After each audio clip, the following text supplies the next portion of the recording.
بسم اللہ الرحمن الرحیم۔ قسم کس قدر بڑی چیز ہے اور کس قدر وزنی چیز ہے اور کس قدر اہم چیز ہے، اس کا ہم میں سے اکثر کو اندازہ ہی نہیں کہ قرآن پاک میں سورہ نور میں پڑھا تھا تو اس کے اندر یہ آیات آئیں جس کا ترجمہ ہے کہ اگر کوئی شخص کسی پر الزام لگاتا ہے تو اگر وہ 4 گواہ نہیں لاتا تو اس کو 80 کوڑے پڑیں گے، اور اگر کوئی شوہر اپنی عورت پر بیگم پر الزام لگاتا ہے تو اس کی ایک کی گواہی کافی ہے، لیکن اس کو 4 دفعہ قسم کھانی ہوگی کہ میں قسم کھاتا ہوں کہ یہ زانی ہے، اور 5ویں قسم کھانی ہوگی کہ میں قسم کھاتا ہوں کہ اگر میں جھوٹا ہوں تو مجھ پہ اللہ کی لعنت ہو۔ تو یہاں پتہ چل گیا کہ قسم جو ہے وہ اللہ کو گواہ بنانا ہے۔ اب اس بات کو آپ سمجھو کہ شیطان سے ایک عابد نے کہا کہ میں تجھ جیسا بننا چاہتا ہوں، اس نے کہا نماز میں سستی کر، قسم کھانے میں دیر نہ کر۔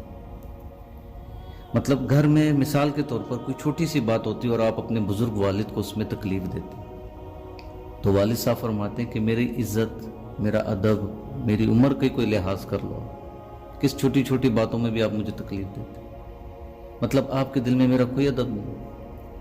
تو اب جب ایک شخص قسم کھا رہا ہے، وہ حق تعالی شانہ کو بیچ میں لے کے آ رہا ہے، تو اس کے دل میں نہ، اگر وہ چھوٹی بات پہ قسم کھا رہا ہے تو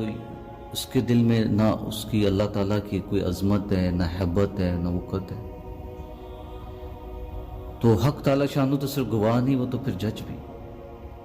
تو یہ بہت ہی کمزور ایمان کی بات ہے کہ کوئی قسم کھائے ایسے۔ قسم تب تک نہیں کھانی جب تک جان پر یا ایمان پر بات نہ آ جائے اور آپ اس میں سچے نہ ہو، تب تک قسم نہیں کھانی۔ تو اللہ تعالی ہم سب کو معاف کرے۔ اور یہ بھی بات آتی ہے کہ اگر جھوٹی قسم کسی نے کھائی ہے تو پھر اس کا بدلہ یہ ہے کہ اس کو جہنم میں 3 غوطے دی جائیں گے کہ جا اس کا بدلہ لے جو تو نے قسم کھائی تھی۔ تو اللہ معاف کرے، جہنم کی گہرائی اللہ ہی جانتا ہے اور اس کے علاوہ کوئی نہیں جانتا کہ وہ ایک غوطہ کتنا لمبا اور کتنا بڑا۔ تو اللہ ہم سب کو معاف کرے اگر ہم نے کبھی قسم کھائی ہے، اور اگر کسی کو قسم کھانے کی عادت ہے نا کہ قسم سے وہ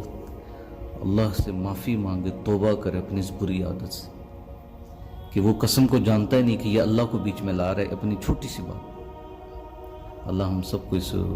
برائی سے بچائے اور ہمارے لیے خیر کا فیصلہ کرے۔